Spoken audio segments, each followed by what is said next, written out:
Muy bien, estamos con Rodrigo Parra, analista de datos. Muy buenas tardes, Rodrigo. Bienvenido a la segunda edición de TV Perú Noticias para hablar de la curva en este momento, ¿no? Cómo se encuentra el nivel de mayor número de infectados. Los decesos también en un solo día han aumentado versus, digamos, el año pasado. ¿Cuál es la situación actual? Y un poco también analizar, Rodrigo, con usted, qué pasaría si en estas elecciones no cumplimos con las indicaciones de bioseguridad. ¿Qué podríamos tener? ¿Qué panorama nos esperaría? Buenas tardes, María Jesús. Gracias por la invitación. Como ya mencionas, la situación en la que estamos es muy complicada, muy crítica.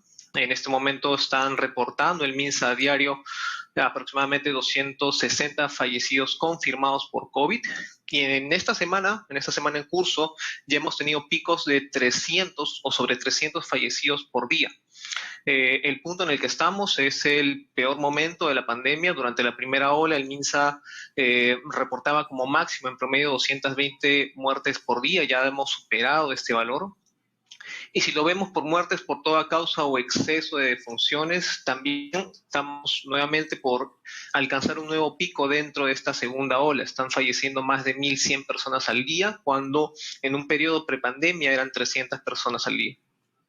Claro, y eso es lo que preocupa porque además lo que nos han señalado pues los especialistas es estas variantes nuevas, especialmente la variante brasileña que según MINSA está presente en distintas regiones de nuestro país. Tenemos un proceso electoral que se define este domingo, ¿no es cierto? ¿Y qué podría pasar? ¿Cuál sería ese escenario si no cumplimos con las indicaciones, Rodrigo?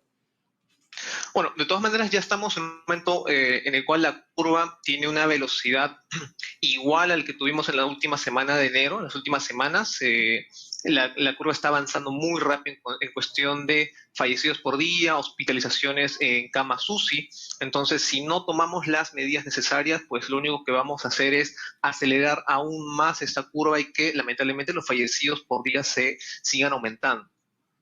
Claro, lamentablemente. Ahora, el tema de, ¿puedes hablarnos un poquito del tema etario, de las edades, ¿no es cierto?, que han encontrado ustedes y sobre todo porque en estas nuevas variantes lo que nos han dicho es esto, ¿no?, que ataca un poco más a jóvenes, efectivamente. Estamos viendo que el promedio entre 30 a 40 años son los que están llegando a esta unidad de cuidados intensivos, etcétera, etcétera. Coméntanos.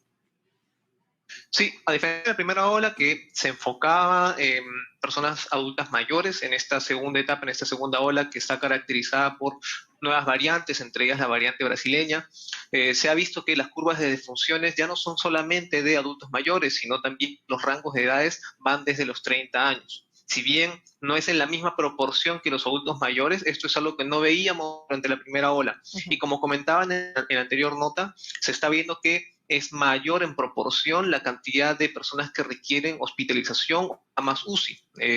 Entonces, la velocidad con la que se está ocupando estas últimas semanas las camas UCI en general se ha incluso duplicado a lo que veíamos hace 2 semanas. Y son personas mucho más jóvenes, como te mencionaba, desde 30 años. Entonces, es una nueva variante, tiene características distintas a las que vimos durante la primera ola, y esto está afectando directamente los fallecidos que vemos a diario. Bueno, entonces la reflexión final, estamos el domingo, como repito, yendo todos a votar, ¿no es cierto? Se han establecido las medidas de seguridad en los locales, se ha puesto a disposición del votante locales amplios, abiertos, pero ¿qué va a pasar si la población no entiende que hay que tomar las medidas de seguridad? Por ejemplo, se habilita el carro, puedes ir a votar en tu vehículo, solo y exclusivamente para ese fin. Una reflexión final, Rodrigo, porque ustedes manejan la curva, las estadísticas, los números no engañan y estamos en un momento delicado, ¿no? Sí, bueno, depende de todos nosotros, depende de cada día. Definitivamente lo que va a ocurrir el domingo va a repercutir en las siguientes semanas en que la curva no siga aumentando. Ya de por sí estamos en el peor momento de la pandemia si lo medimos por muertes, y depende tanto del gobierno, instituciones, como de nosotros mismos de que esto no siga aumentando.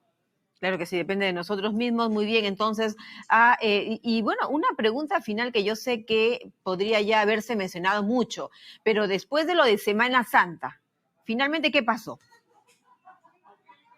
Bueno, después de Semana Santa todavía no se pueden medir los impactos. Si bien la tasa de contagios o positividad se mantiene estable, sabemos que los efectos se pueden empezar a ver de acá a 2 semanas.